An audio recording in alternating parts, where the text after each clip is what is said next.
Hi, and welcome to our presentation. My name is Daniel Craig. I'm from South Carolina. Ruben Rush. I'm from Phoenix, Arizona. Our other teammates are Brittany and Sydney. They contributed enormously to this assignment. They couldn't make it to this recording session. We chose the topic education in Pakistan. It's a topic that really could be talked about for a lot more than 6 minutes. We're excited to share what we've learned with you.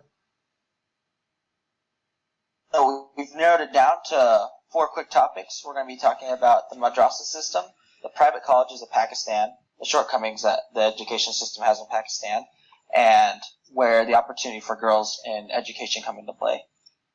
Madrasas. For those of you who don't know, that's a religious school, Islamic education free of charge.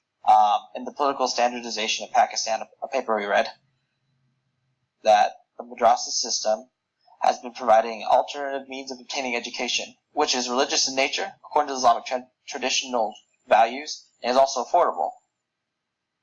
The basic needs of life were provided free of cost to the students, which was kind of the incentive for them to come. In My Name is Malala, the madrasa system is seen to be very easily bent to serve the will of the Taliban, though. Standardization, when it comes to the basic things like math, reading, and writing, they just focus strictly on the Islamic religion and how they can teach the kids or whoever comes to that. That's right. So Pakistani's education system also has higher education opportunities.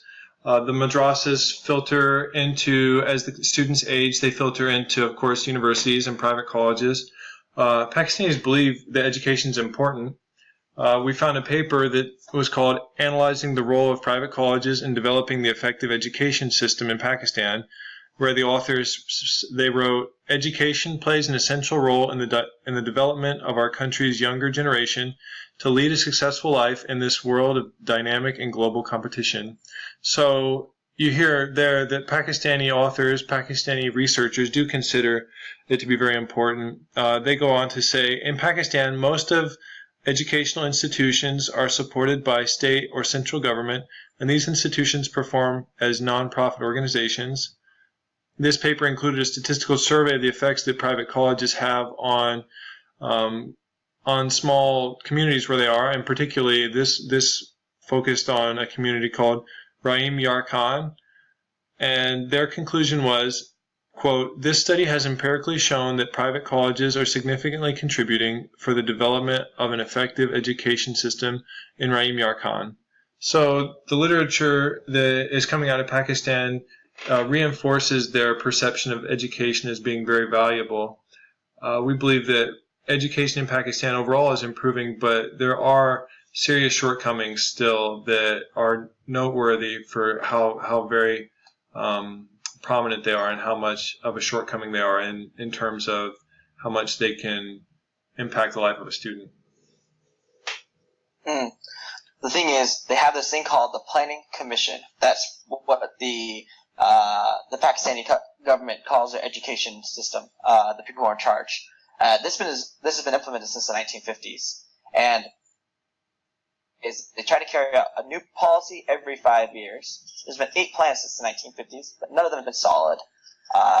Formulation and implementation of these things are hard because they keep changing every 5 years, and none of the higher up top political leaders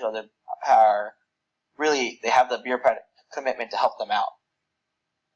Putting on the back burner, as we've seen with Zia, Bhutto, and even Musharraf, none of them have really pushed for education to make that to help improve Pakistan. But this is what leads to the biggest problems we have with women's opportunities, because they don't have this for their education. Exactly. There's a pronounced lack of opportunities for women in Pakistan, and especially in education. It's noteworthy that Pakistan recognizes the benefits of education for women, such as enhanced self-esteem, improved financial and social status and opportunity, and administrative and management positions that can be theirs with increased levels of education.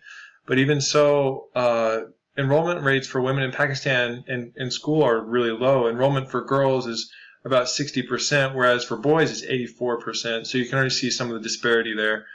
In secondary school, the ratio is 32% female and 46% male, which is seen to be improving. As recently as 1998, the growth of female students increased as much as 45%.